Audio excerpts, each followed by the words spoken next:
Senior Special Assistants to the President here this morning, need I recognize the presence of Mr. Tope Ajayi. Federal Directors of both ministries here present this morning. Director Generals, Chief Executive Officers, Managing Directors, Executive Secretaries of agencies, parastatals, and agencies under both ministries here present this morning. I must greet you specially. Editors, bureau chiefs, members of the press, ladies and gentlemen. With the kind permission of the host of the Ministerial Press Briefing Series, I would like to briefly introduce the Chief Executive Officers of the visiting ministry as well as the host ministry here present. Thank you, sir. Permit me at this time to recognize the presence of the Managing Director and Chief Executive Officer of the Nigerian Electricity Management Services Agency, Engineer Ali Tuko. Please a round of applause for him. Also recognizing the presence of the Managing Director, Chief Executive Officer of TCN, Engineer S.A. Abdulaziz. Recognizing the presence of the Director General, NAPTI, Ahmed Bolaji Nagode. Recognizing the representative of the Managing Director and Chief Executive Officer of NDPHC, Professor Stephen Ogagi. Recognizing the presence of the Managing Director and Chief Executive Officer of the FGN Power Company, Kenny Adewe.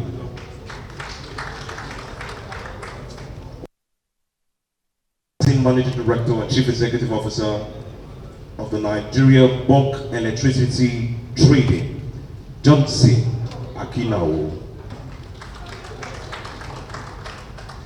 Recognizing the presence of the Managing Director and Chief Executive Officer of NELMCO, NELCO, Moji Olua Dikalu Thomas. Please a round of applause for her. Also recognizing the presence of the Managing Director, Chief Executive of NISO, Engineer Abdul Bello Mohammed. And finally, recognizing the presence of the Executive leading the rural electrification, the person of Engineer Umar A. Umar. Permit me to recognize also the presence of the Director General of the largest television network in Africa. Please put your hands together for Malam Abdulhamid Dembos. Also the presence of the Director General, Voice of Nigeria, Malam Jibril Baba Dache. Honorable Minister, for the want of time, permits me to skip through the other long list of dignitaries here present. Ladies and gentlemen, it's my singular honor to welcome you to the 6th Ministerial Press Briefing Series. Permit me to create a bit of history on this program. You may wish to recall that the first Ministerial Press Briefing was hosted by the Honorable Minister of Information. The second edition had in attendance the Ministers of Regional Development as well as Livestock Development. In this series, we have had in the third edition the Ministry of Industry, Trade and Investment. In this series, the fourth edition, we featured the Minister of Education alongside the Minister of Aviation and Aerospace Development. And the last we had, in the fifth edition, we had the Minister of Foreign Affairs and the Minister of Interior. It is a great pleasure that we have in our midst this morning the man steering the affairs of power and electricity in Nigeria, Chief Adebayo Adelabu. With that said, very distinguished ladies and gentlemen, at this time, I will yield the floor and invite the Honorable Minister of Information and National Orientation to please lift the curtain on today's proceeding. So please put your hands together for Mohammed Idris, Fellow of the Nigerian Institute of Public Relations. Thank you very much. The Honorable Minister of Power, my brother, my friend, Special Advisor to the President on Information and Strategy, Permanent Secretary, Minister of Information and National Orientation, Permanent Secretary, Minister of Power, Chief Executive of Parastatals under the Ministry of Power and the Ministry of Information and National Orientation. Let me welcome you once again to this ministerial press briefing. As you have heard, this is the 6th in the series. We have featured a number of ministers, and we will continue to do that.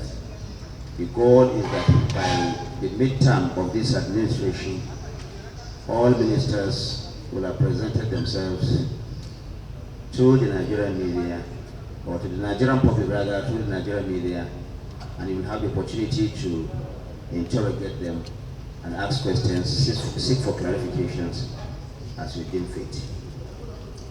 Let me welcome you to this 6th edition of this press briefing, like I said, featuring the Honorable Minister of Power, Chief Adedayo Adelabu.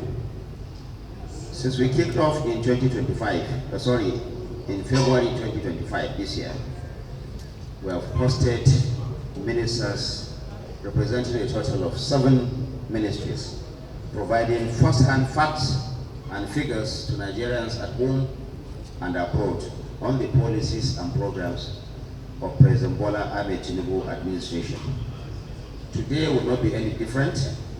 I have no doubt that we hear a lot about the impressive efforts of the administration in advancing the electricity access and affordability across the country.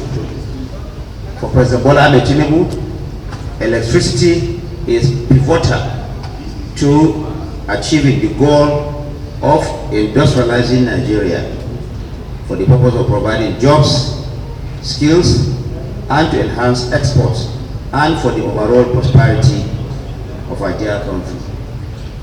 As is our tradition here, this briefing is being broadcast live, of course, as you know, across digital and traditional platforms, and you will have the opportunity to afford your questions to the Honorable Minister.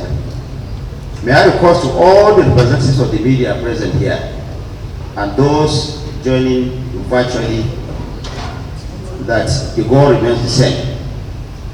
I urge you to report accurately without recourse to sensationalism. We owe it to Nigerians to present the news to them with every sense of responsibility and professionalism. The intention, of course, is to inform and educate Nigerians about the activities and programs of government. The media will always be powerful stakeholders in nation building and in our democratic evolution. And for us as a government, we will continue to accord you the necessary respect and support for you to carry out your jobs. Ladies and gentlemen, before I close, let me use this opportunity to reiterate to our friends and colleagues in the first estate of the reading our commitment to modern and thriving media industry in Nigeria. I have only recently returned from a trip that took me, together with some of the heads of agencies, to the American National Association of Broadcasters NAB conference and workshop in Las Vegas, USA, under the theme, the technology, the trend, and the future.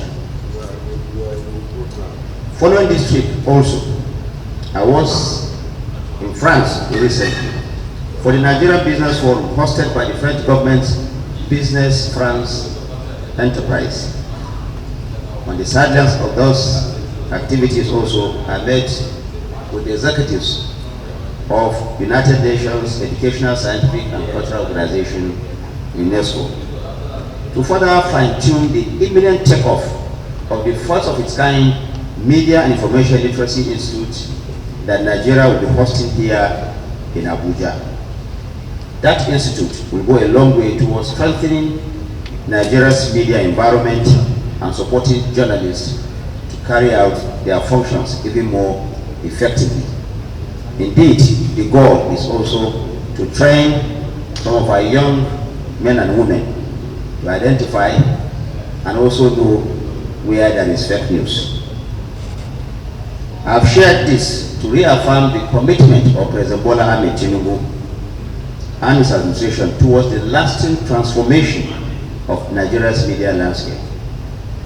It is that unwavering commitment that is equally fueling interventions like the ministerial press briefing we are holding today, as well as the town hall meetings that we started earlier that will continue very soon, taking us to the southeast, the south-south and the southwestern parts of this country.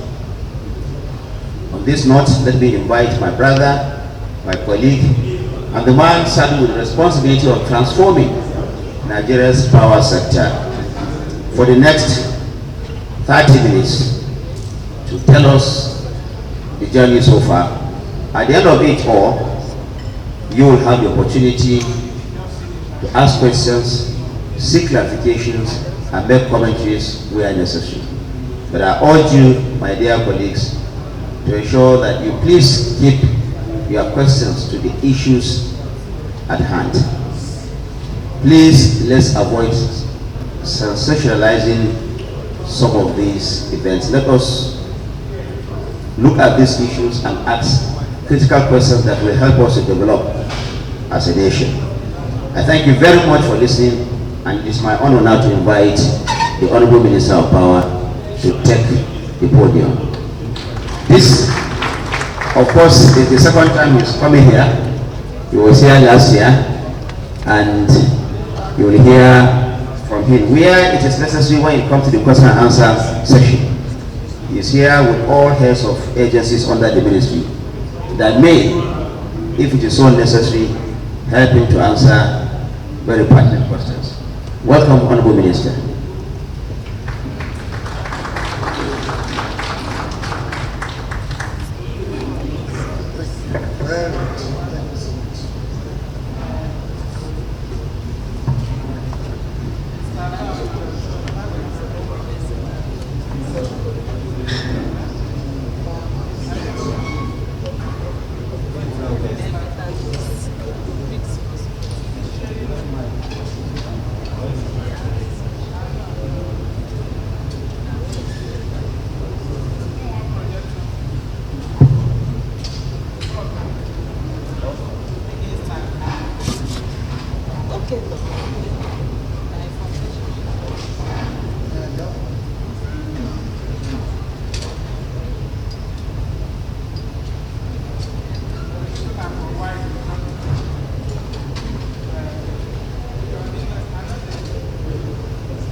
Honorable Minister for Information and National Orientation, Alhaji Muhammad Idris, the Special Advisor to Mr. President on Information and Strategy, Mr. Bayo Ononuga. Other special advisors are present. Senior Special Assistants are present. The Permanent Secretary, the Federal Ministry of Power, the Permanent Secretary, the Federal Ministry of Information and National Orientation, heads of government agencies, parastatals and commissions under the Ministry of Power and the Ministry of Information and National Orientation, all directors from the Ministry of Power and the Ministry of Information and National Orientation. All other government senior officials are present. Gentlemen of the media, distinguished invited guests, ladies and gentlemen, I say good morning to you all. And before I start this short presentation, I want to plead with everyone here for patience and attentive listening to this presentation so that it can be reported correctly. I see it as a great honor to stand before you this morning to present the Federal Ministry of Power's performance since we resumed office in September 2023, with special focus on our activities in the first quarter of 2025. As the saying goes, true progress, they say, is measured not by promises, but by results delivered, and that by the lives that we improve along the way of execution or implementation of our plans. To start with, I would like to show you the format of this presentation, the outline of the presentation. I'll start with a brief overview of the Nigeria power sector. Then we'll move into talk about our strides at ensuring market liquidity and the sectoral reforms that we have undertaken since we resumed office. We'll now talk about the first segment of power sector value chain, which is the power generation and energy security. Then we'll look at the transmission infrastructure and the national grid. Of course, we all know that this is the only 100% owned segment of the power sector value chain by government. Then we move to the last mile, which is the distribution companies and our metering infrastructure in an attempt to close the access gaps that we have today. They will now move into renewable energy, rural electrification, and our energy transition plan. Then lastly, we look at our efforts at achieving adequate and appropriate human capacity development in the power sector, as well as ensuring local content development. Then we'll wrap it up with critical challenges that we have faced in moving through the transformation of the Nigerian power sector. Then I will conclude. That is the brief overview of this presentation format. I will start with an overview of the Nigerian power sector stakeholders.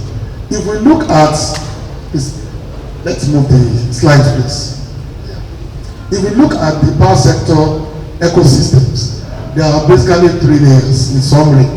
The first layer, which includes the presidency and multiple federal ministries, are responsible for policy direction and policy formulation.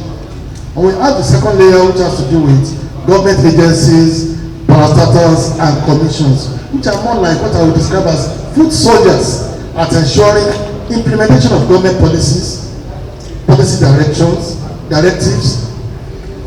across the power sector.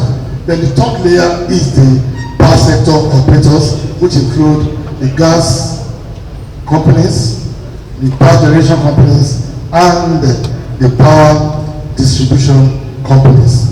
So the power sector ecosystem is as shown in the slide above, that the presidency and multiple government ministries are responsible for policy direction and formulation, while government agencies, parastatals, and commissions are responsible for the policy implementation.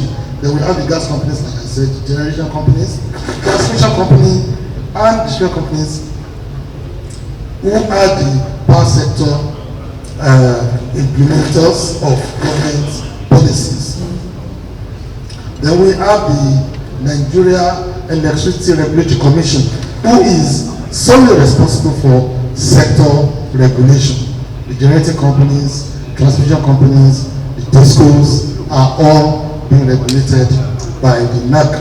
And I'm sure the chairman of NEC is here, Alhaji Garba Sanusi. Oh, thank you very much. Our regulator is here. Thank you so much for the support. Then, the power sector administration itself. This is now laid down to the Honorable Minister, who provides the general oversight for the sector and get involved in policy formulation for the sector. Of course, I'm supported by revered Permanent Secretary Mahmoud Maman and all the directors across the departments in the Ministry of Power, from Energy Resource Department to Transmission Service Department, Distribution Service Department, Renewable and Rural Access Power Department, then other support departments in Finance, HR, General Services, and so on and so forth. Then our food soldiers, who directly oversee the implementation of all government policies in the power sector, starting from Nigeria Electricity Regulatory Commission, like I mentioned earlier, the transmission company of Nigeria that handles the transmission segment, 100% owned by government, the Rural Electrification Agency, which is responsible for renewable energy and rural power implementation, rural electrification, and also plays major role in our energy transition plan in the power sector. Then we have the training institute, which is the National Power Training Institute, NAPTI. Then the NECO, the Nigerian Electricity Liability Management Commission, and the NEMSA, the Chief Electrical Inspector for the sector. That is the CEO of the Nigeria Electricity Management Service Agency. Then we have the,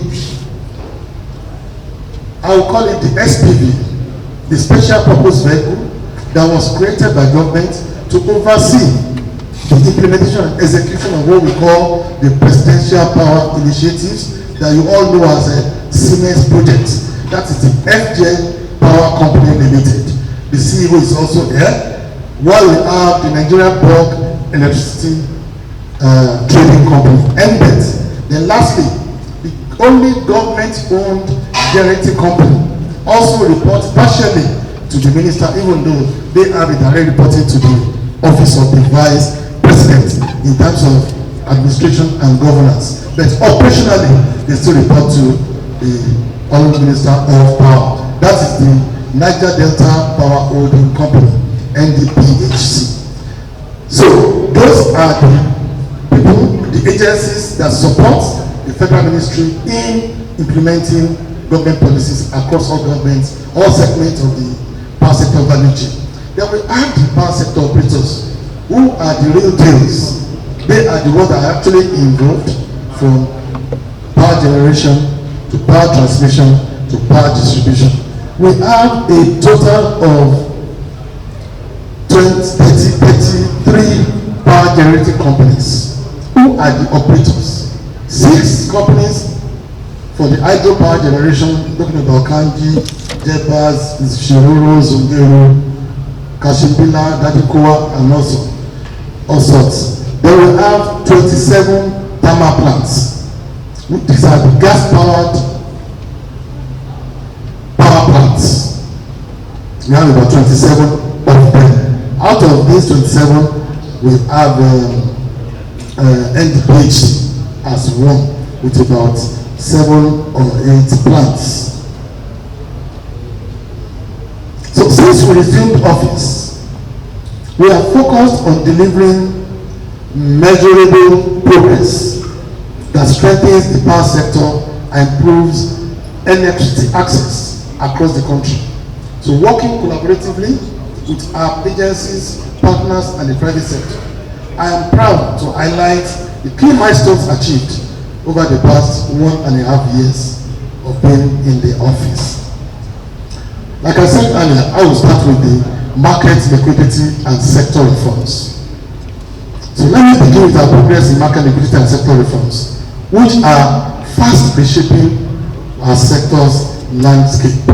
This may sound like soft issues, but these are the key steps and enablers that drive growth and development of the sector across all segments. You may have generating companies, may have transmission and distribution companies. If the sector does not have the appropriate institutions and policy reforms, it will be tough for us to achieve any progress in any of these power operating companies. In fulfillment of the transpartitory mandate of the Electricity Act of 2023, the federal government, through the Federal Ministry of Power, developed what we call the National Integrated Electricity Policy. This transformative framework set a clear roadmap for delivering a resilient, cost-effective, and sustainable power sector. The National Integrated Electricity Policy, which was presented to Mr. President, has been submitted for approval by the Federal Executive Council. This was also sent out to all power sector stakeholders for review, and their feedbacks were sent back to the team, and we have actually updated the policy with all their views, additions, and other feedbacks. This policy guides all power sector actors, including investors, operators, regulators, and the supervising ministry itself, to transform Nigeria's power sector through a data-driven and evidence-based approach. The last policy for the sector before we did this was just about 20 years ago. So there was virtually nothing guiding the operations of all actors in the sector when we resumed. So we believe this was the first step for us to do after engaging and consulting with all power sector stakeholders to diagnose what the issues were in the power sector and to decide what are the practical and workable solutions to achieve a transformation and a revamp of the Nigerian power sector.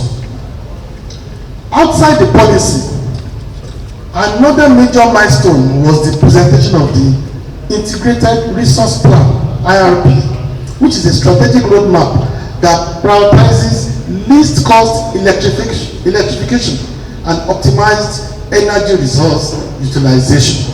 We have energy resources across the country. How do we achieve the least cost generation, the least cost transmission, and the least cost distribution for the affordability of Nigerians for effective power utilization? Collectively, the duo of the policy and the integrated resource plan presents a unique opportunity to transform Nigeria's power sector through a data-driven and evidence-based approach. Beyond strengthening the sector, these frameworks have far-reaching economic implications, directly impacting supply reliability to small and medium-sized enterprises, SMEs, and large industries, reducing operational disruptions caused by power shortages, fostering economic job growth and job creation, and accelerating local and regional development. Beyond this, our commitment to energy access was further demonstrated when we signed the Nigeria Energy Compact in January in Dar es Salaam, Tanzania. This initiative, which is led by the World Bank and the African Development Bank, aligns with our aspiration to expand energy generation and access to our people. The initiative is called Mission 300. It's an initiative of the World Bank and the AFDB, And the target of Mission 300 is to extend energy access to an additional 300 million Africans between now and year 2030, out of the 600 million currently lacking access. When they decided on this, there was a research and that concluded that there are existing 600 million Africans out of the 1.4 billion Africans who lack access to energy, and they decided to reduce this by 50% within the next 5 years between now and the year 2020.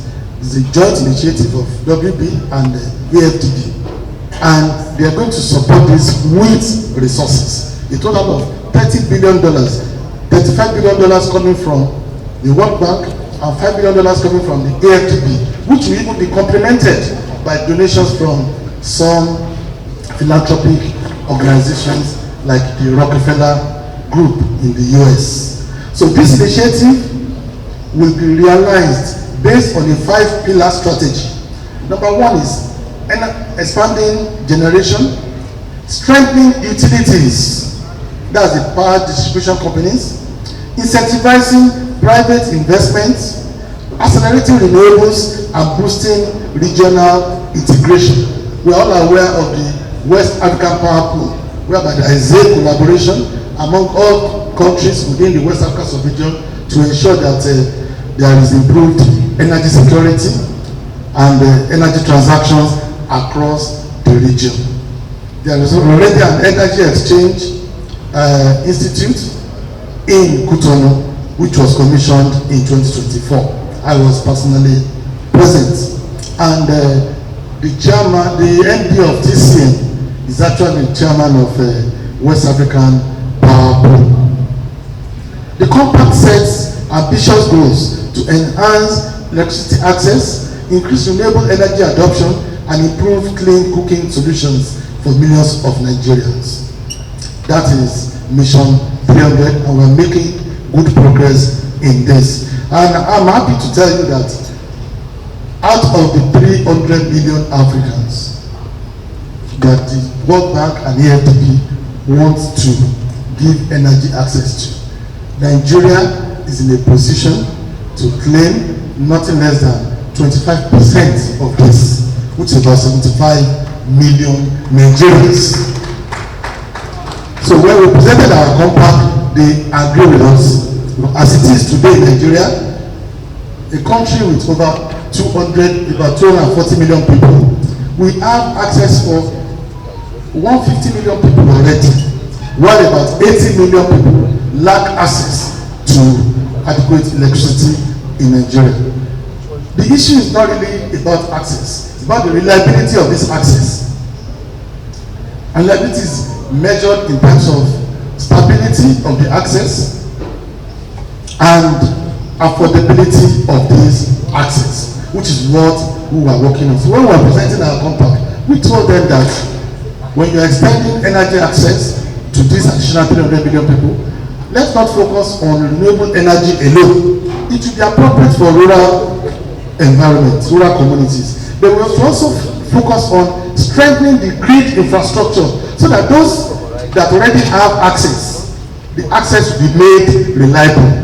Otherwise, how do we explain a lot of Nigerian companies who have opted out of the grid and started generating captive power for themselves? It's because of non-reliability of the existing access. So we have to focus on the infrastructure, both power evacuation, transmission, and distribution infrastructure, and they have agreed with us. So Nigeria is a major focus of Mission 300. And just 2 days ago, I held a meeting with the country representative of the World Bank, the new vice president, who agreed with all our submission. Thirdly, it is evident that due to our transformative tariff reforms, the market has generated an additional 700 billion naira in revenue in 2024, reflecting a 70% increase. Thank you. For 2023, power sector market revenue was 1.05 trillion, just about 1 trillion. And that's what we've been able to generate all these years with incremental growth of 10%, 5% on an annual basis. But with the tariff review that was implemented in 2024, the revenue grew from 1 trillion 2023 to 1.7 trillion, which is 700 billion increase. And this is the result from the cost reflective tariff adjustment for Band A customers. And we have just done this for 15% of Nigerian electricity consumers. From 1 trillion in 2023 to 1.7 trillion in 2024. This growth in market revenue is unprecedented, as the highest growth previously achieved in past years have been about 19%. 19% to 70%, I believe, is a commendable growth. Thank you. So what is the impact of this increase in revenue?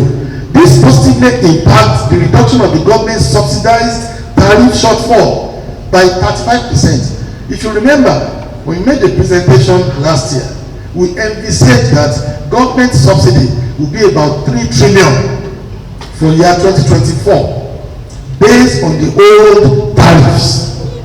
This was reduced significantly by 35%, decreasing it from the envisaged 3 trillion subsidy to 1.94 trillion in 2024. That is a clear-cut reduction of 1 trillion, which should have been paid by government. So this demonstrates that financial viability and service delivery can coexist harmoniously.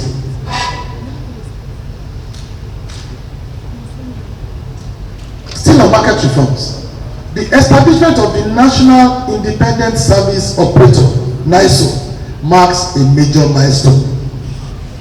The new Chief Executive Officer of Nigeria Independent System Operator, Nadia Apaka, was introduced, and someone asked me, do you have any agency called NISO? I said yes.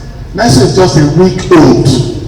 It was actually created and inaugurated last week on the 8th of April by the Vice President with the approval of Mr. President, even though we've been on it for the past 1 year. So I want to congratulate you for your appointment as the MD/CEO of NISO. This may not be clear to a lot of laymen. The creation of NISO is in line with the requirement of the Electricity Act of 2023, which mandates the unbundling of the Transmission Company of Nigeria into the Transmission Service Provider, TSP, and the National Independent System Operator. This separation ensures clarity of purpose and independence of the system and market operators.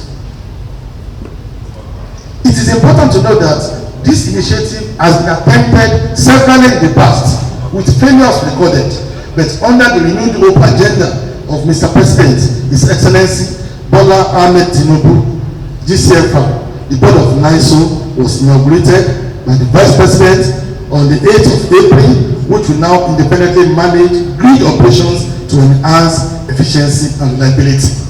Let me take a second to enlighten us a bit on this, why this is very important to us in achieving stability of the national grid. The TCN, Transmission Company of Nigeria, as we all know, which has been fraught with a lot of difficulties and poor performance in the past, until recently when all these reforms are being carried out. They perform basically two functions. Transmission service provision, which is TSP. That's the provision of transmission infrastructures for the Nigerian national grid, which is provision of high tension cables, provision of powers, provision of substations, transformers, and all sorts of that. Then we have the system and market operators, who are the ones responsible for transporting energy itself from the point of generation to the point of distribution. It's like you have the case of the provider of the vehicle and the driver of the vehicle. We have matched them together in the past. there is no clear-cut distinction between the activities of the independent system operator and the transmission service provider. So if the driver is not driving well, we don't know whether it is the driver who does not know how to drive, or it is the vehicle that is driving that is not good. Now we are separating the two functions. We will measure the provider of the vehicle separately, and we will measure the driver separately.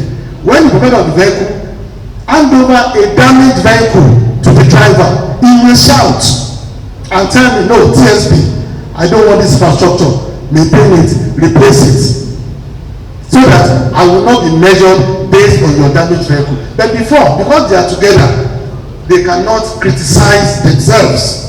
TCN is just one. So now we have separated it. The provider of infrastructure is separate, and the driver of transmission activity is separate. I believe this marks a new beginning for our transmission activities, and we're going to see better service in achieving grid stability.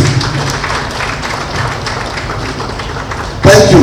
In alignment with the Electricity Act in the past months, regulatory oversight has now been successfully transferred to Plateau and Niger states in the first quarter of 2025, making them 11 states now with independent regulatory oversight.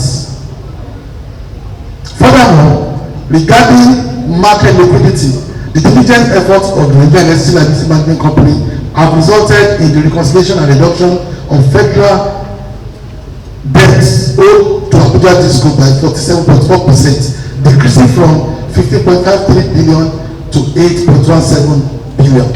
That is, as far as our sector reforms and market liquidity is concerned. You will get me 5 minutes remaining. This is not possible. This is power sector. It concerns every Nigerian.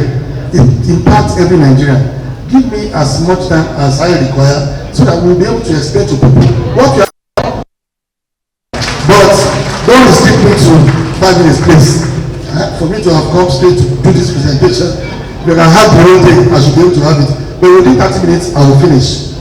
Now, let's go to generation and energy security. One of the major focuses of the power sector is to improve generation and improve energy security. Over the past months, we have continuously made progress in generation through some of the initiatives I will be highlighting. This is key to achieve energy security. On 2nd of March 2025, Nigeria reached a remarkable generation available capacity of 6,003 megawatts, marking the first time this level had been recorded in the country's history of the power sector. Let me thank our agencies and our operators that this was achieved during our time. We have crossed the bar of 6,000 megawatts for the first time in the history of Nigeria's power sector. That is not enough. This achievement was followed by a big generation evacuation of 5,801.44 megawatts on 4th of March 2025, which also saw an impressive daily energy output, the highest ever, 128,370.75 mega hours per day on that very day. We've always been in 118, 119,000 megawatts on a daily basis, but we achieved 128. That is the highest energy ever consumed in a day since power sector came to being in Nigeria, and we are proud to achieve this. Thank you. Now, on summary, the average daily power generated and distributed in the first quarter of 2025 was 5,700 megawatts.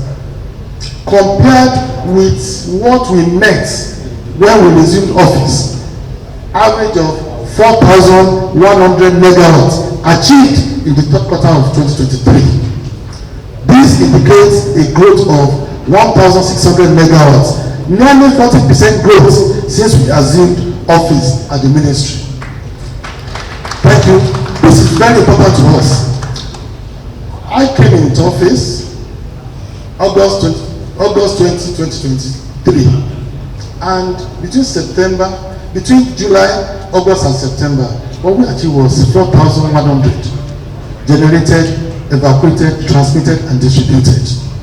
And it's always been like that. Even though there were spikes in the past, it would go up, it would come down. It was not sustainable. And it took the country about 40 years. In 1984, when Alhaji Renewable Lukman was the Federal Minister of Power, we achieved 2,000 megawatts of power generation. We took this to 4,000 about 2016 to 2022. So it took the country between 35 to 40 years to achieve 2,000 incremental generation. But this administration, thanks to our Mr. President for his support, in 1.5 years, we grew this from 4,100 to a peak generation of 5,800, 1,700 in 1.5 years. What we are saying is that past administrations have their own positives. Creation of the NIPPs, preparation of the sector, a lot of things that they achieved. But if they have been adding at least 1,000 megawatts of power since 1999, we'll be talking about 26,000 megawatts plus 2,000 plus 4,000. That would be about 30,000 megawatts of power in Nigeria today. But we cannot keep dwelling in the past. It's the way forward. Now that we have created a trajectory, if we sustain this trajectory, I can assure you that before the end of this administration in 2027, the first end of this administration, 2027, we should be able to generate and distribute nothing less than 8,000 megawatts of power. Thank you. So, given that it took the country almost 40 years to achieve an incremental 2,000 megawatt average energy, we accomplished this in less than 2 years. Though, through targeted interventions by the new management of the Niger Delta Power Holding Company, we have been able to restore additional 232.5 megawatts of previously idle capacity from our Omotosho and Benin plants. Additionally, NDPHC has carried out its construction, improvement, and installation of 14 transmission lines across the country. NDPHC is the government-owned power generating company with a capacity, installed capacity of about 4,000, but they've always been generating less than 500 megawatts, achieving less than 50% of capacity. But with the new management, we have moved up to 800 megawatts, which is about 20% of capacity. I believe this will continue to go up. So, in addition to the direction initiatives, Sun Africa Energy and Skipper Electric are keen to invest in Nigeria's power sector, emphasizing renewable generation and grid expansion. What we have today on our grid are just two types of power: the hydro power and the thermal, that's the gas power. But with the abundance of sunshine that we have in Nigeria, nothing stops us from having a utility scale solar power generation. And we have two companies that have expressed interest in this. We have evaluated, and discussions is at very, very high stage.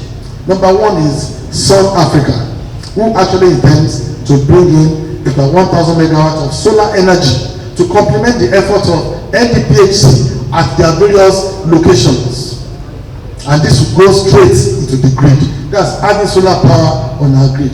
Then the second is Skipper Energy, who have also decided to construct modular solar power plants in the 19 states of the northern part of Nigeria, about 100 megawatts each, so that each state will be independent and the independence of national grid will be reduced. This will ensure that we have solar power in our national grid. So, furthermore, the process of full evacuation from Zungeru and Kashibila hydropower plant is underway. Zungeru currently has capacity of 700, but we are only evacuating 450 megawatts out of 700 because of infrastructure shortages. So we are focusing on the remaining 250 megawatts is evacuated, and that will be an increase in our power generation. Then Kashibila, which is in Taraba State, also has capacity of 40 megawatts. Currently, we are evacuating about 10 megawatts. We are going to work on that. So we are in the initial phases of developing the Makurdi hydro project and revitalizing the Kaduna thermal plant. Makurdi hydro project is a large hydro project of about 1,500 megawatts, because we need to start planning for the future. So we can't wait until we exhaust the existing generating companies before we start introducing new ones. So we have started work on Makurdi, and we have the Kaduna thermal plant, which was constructed by the Federal Ministry of Power. It is 87% completed, but was neglected for 6 years. Since 2018-2019, they have stopped work on it. So I personally inspected it and ensured that we got Mr. President approval for us to complete this project, and it has a capacity of 215 megawatts. Before the end of the year, the Kaduna power plant will be in operation, I can assure you. So, feasibility studies too, because we have a wind farm in Katsina, which is a 10 megawatt wind farm, which has also been abandoned because of some challenges that we experienced on this project. The PS was in Katsina last month, and we have agreed with the Katsina state government and some private investors that they will take it over, and that will also empower the state's market for electricity to ensure that they are able to develop, complete this project, and enjoy the 10 megawatts of power. Thank you. So let me leave generation. But before I leave generation, there was a World Bank study that puts our hydropower capacity in Nigeria at 40 gigawatts, which is 14,000 megawatts. As it is today, we are only exploiting less than 20%. Among Kanji, Jeba, Shiroro, Zungeru, and all other dams, we don't have up to 3,000, but we have dams all over. So we are looking and working with United Nations International Development Organization, UNIDO, on a project called Sustainable Power and Irrigation in Nigeria, Spain, for which they have set $500 million aside to ensure that all these our small hydro potentials across the strategic corridors in Nigeria are fully exploited. And we also want to thank Mr. President for introducing the Badagry-Sokoto Highway, which will provide access for us to exploit all the dams along Lagos, Oyo, Kwara, Niger, Kebbi, and Sokoto. This will give us enough access to exploit all the dams. Then lastly, we are looking at a situation whereby wind energy is further exploited. But when you talk about wind, you talk about desert wind, which we have across the north. Then we talk about coastal wind, the offshore wind across the coastal states. Thanks to Mr. President for Lagos-Calabar Highway, because the major problem with wind energy has always been access. How do you access the coastal areas? But now, with the coastal highway from Lagos, Ogun, Ondo, Edo, Delta, Bayelsa, Rivers, Akwa Ibom to Cross River, those 9 states do not have any excuse not to exploit the wind energy potentials of their coastal powers. So we are working on that, and we have commissioned studies to invite private investors. So lastly, we are discussing establishing frameworks for private sector participation in investment in the national grid. The MD of TCN is here. We have various offers from private investors. National grid is owned 100% by government, but I can tell you, with other ministries competing for funds, we cannot fund the national grid alone. It's an expanded national grid. If you look at the grid, I will give the features of the grid. It's too large, and there are some dedicated lines which some private investors have expressed interest. And with NISO now, it will be much easier for us to invite the private sector investors and let them finance construction of new lines, construction of new substations, and introduction of new transformers, and they will be able to benefit from the proceeds of the wheeling charges from the discos and the gencos. Now let me move to transmission. Transmission expansion and grid stability. For purpose of the little education too, a lot of people think the Nigerian National Grid is just a part of an assembled gadget that collapse on maybe a little intervention. No, it is a wide network of electrical installations across the length and breadth of Nigeria, over 1 million square meters of land mass. So the Nigeria Transmission Network currently comprises 92 lines of 330 kV covering 9,504 kilometers and 141 lines of 132 kV spanning 8,558 kilometers, interconnected through our 57 existing 330, 132, 32 kV and 186, 132, 33 kV substations. That is over 250 substations across Nigeria. This backbone infrastructure is supported by 91 power transformers of 330 kV voltage level with 14,078 MVA capacity and 392 transformers of 132, 33 kV providing 19,238 MVA capacity. And do you know what 1 MVA means? 1 MVA means 2 500 kVA transformers combined. That is 1 MVA. And we are talking of almost 35,000 MVA capacity. So it's a huge grid to cover to over 200 million people. And it's been there for so long. And we know that the maintenance history has been poor.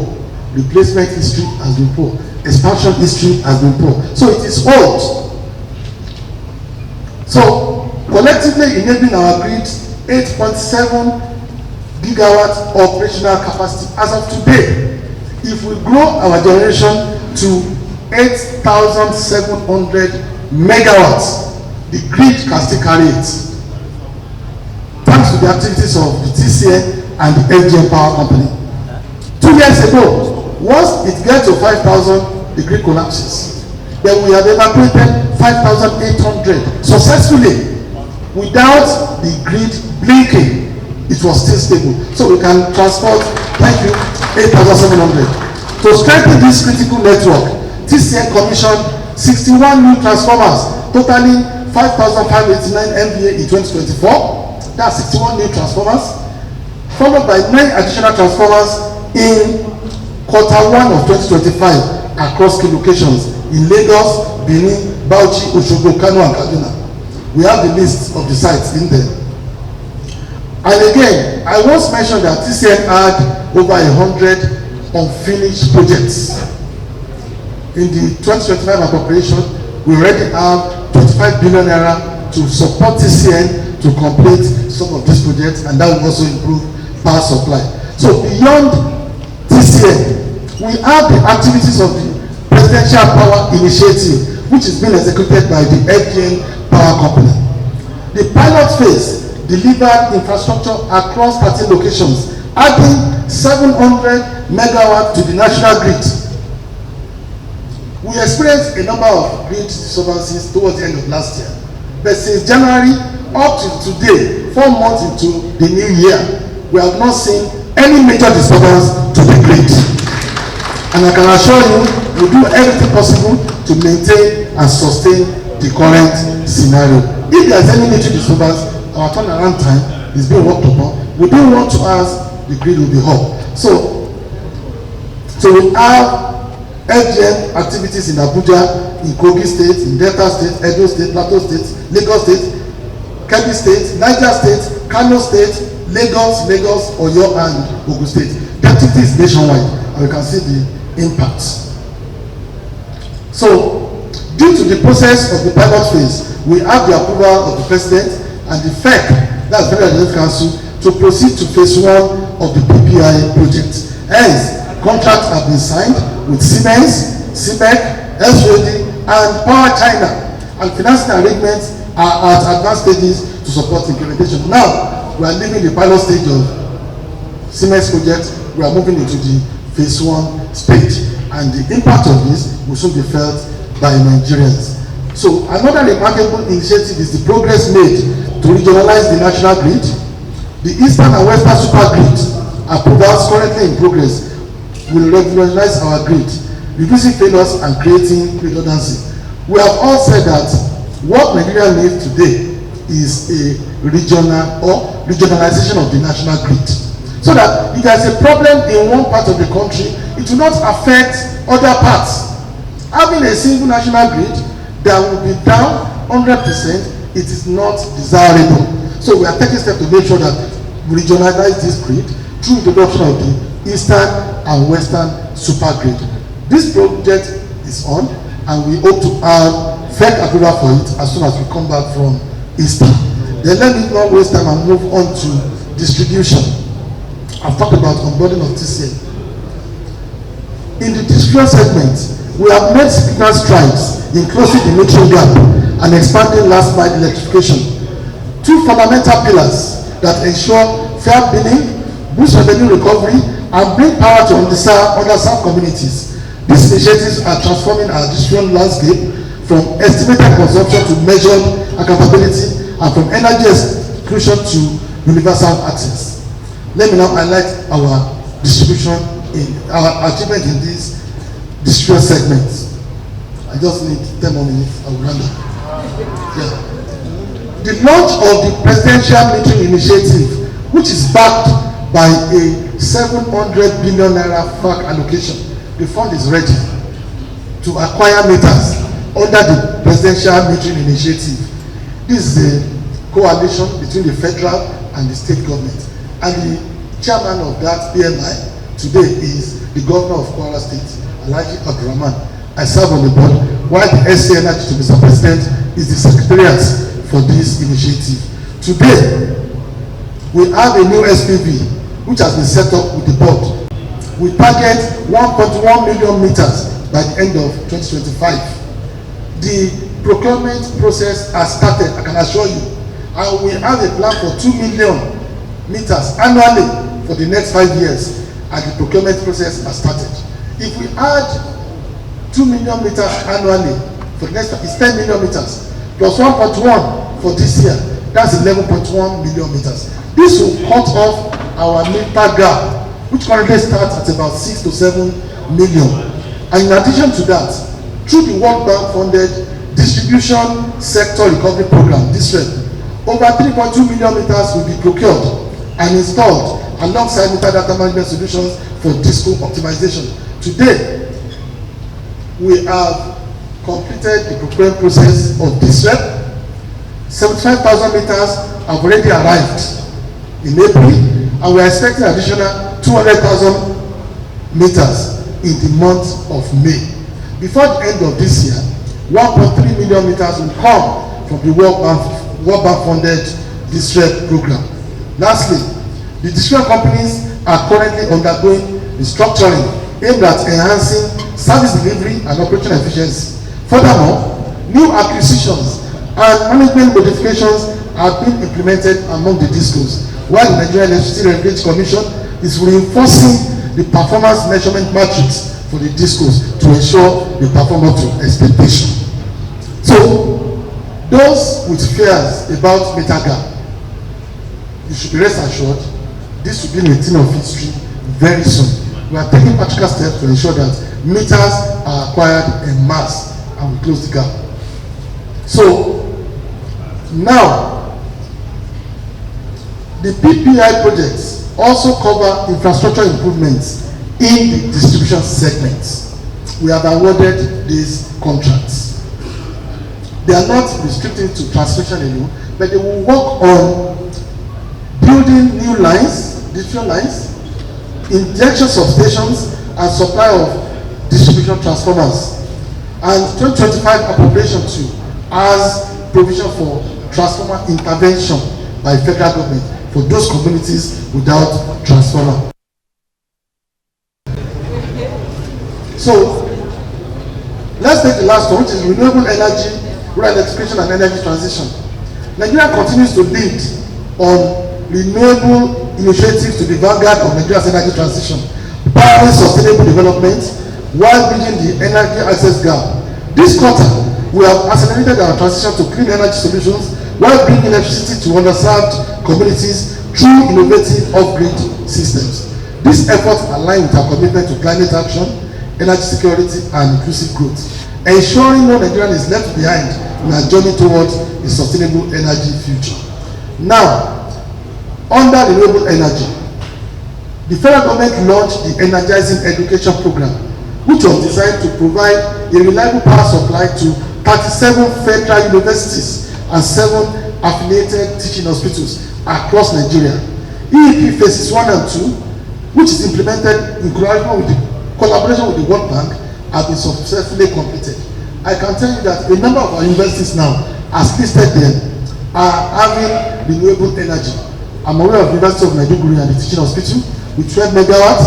I visited Abuja University with 3 megawatts. There is Calabar with another 4 megawatts. University of Agriculture in Abeokuta with about 5 megawatts. MDA in Kaduna with about 2 megawatts. So those social institutions, federal universities and teaching hospitals must be covered from the burden of energy costs. So government has provided renewable energy for them to dilute their energy costs. And we are not stopping. We are going to 37 universities and 7 teaching hospitals. So another remarkable initiative is the different access through renewable energy scale-up, that is, which is a $750 million initiative funded by the World Bank. So let me go to human capital and local content development, which is the last page. We have commissioned the JICA demonstration substation for hands-on training, while 387 power sector professionals have enhanced their skills through our capacity building programs. Don't let me waste time on this anyway, because we have done a lot. We have done a lot to ensure that we develop local capacity in Nigeria. A lot of our power sector equipment and installations are imported. This is putting pressure on our foreign exchange. So we must have companies producing solar panels. We must have companies producing batteries in Nigeria. So these are the things that we're actually using our policies to address. Let me round up because of time, so that we can have time for questions and answers. There are, before you push me away, sincerely, if I have the whole day, I'll give you what we have done. Not so much. But we have 4 challenges, and I will not be fair to the agencies and operators sitting here without mentioning these 4 challenges. I will just summarize them. We all know. Number 1 is the debt being owed the power generating companies. Today, it starts at 4 trillion naira. Yes, for 2024 alone, it was 1.94 trillion. If not for the Band A tariff increase, we will have been talking about 3 trillion. From 2015 to 2023, it was 2 trillion. 2 trillion plus another 1.94 in 2024, that's 3.94 trillion. That's 4 trillion debt. If you have not paid for good last supplied, how do you expect me to supply new goods? So we are sitting on a keg of gunpowder if we do not start paying down on the debt we owe the Genco. And this debt is unfunded subsidy. MDET is here. They did the reconciliation. So we need to do everything possible to ensure that we pay down on, so that the nation is not put into darkness. Number 1. Number 2, I'll keep saying it, vandalism. 2 days ago we had NCP, National Council on Privatization, and the VP mentioned the issue of, in 2003, Nigeria, Bangladesh and Egypt, we are on 3,000 megawatts. Today, Bangladesh is on 29,000, Egypt is on 42,000, Nigeria is on just 6,000. What happened? I said it's possible. If previous government have been adding 1,000 since 2003, we'll be talking about additional 22,000 today, plus the 3,000, it will be 25,000. But we won't dwell in the past. We have started the trajectory. Let's sustain it. But in those areas, in those countries, Bangladesh and Egypt, do they vandalize their power assets? Do they? No. So this is a menace that we must all fight together, individually and collectively, to stop people from frustrating the transformational efforts of President Bola Ahmed Tinubu to transform our power sector. So the power theft and unpaid bills, electricity consumers, they should not bypass meters again. They are frustrating distribution companies, and a lot of people have bills that they don't pay.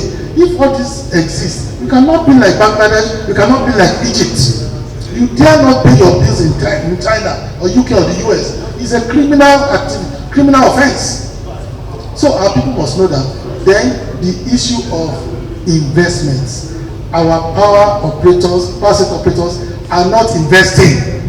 We made that mistake in 2013 when we did the privatization. All distribution companies, they have not injected enough into the sector. They are only milking these companies. So we must do a lot of investment. Government cannot do it alone. So we need a lot of investment. These are the challenges, but we are working around these challenges. The little achievements in the past 18 months was like squeezing water out of the rock. But these challenges are daunting, and we need your support. We need the support of the media too, to help us educate the public that this government is bent on ensuring that the power sector supports the development of all other critical sectors in the country. What can you achieve in agriculture, in health, in education, in defense, in everywhere, without a functional power sector? Is the bedrock for economic growth and national development. Thank you very much.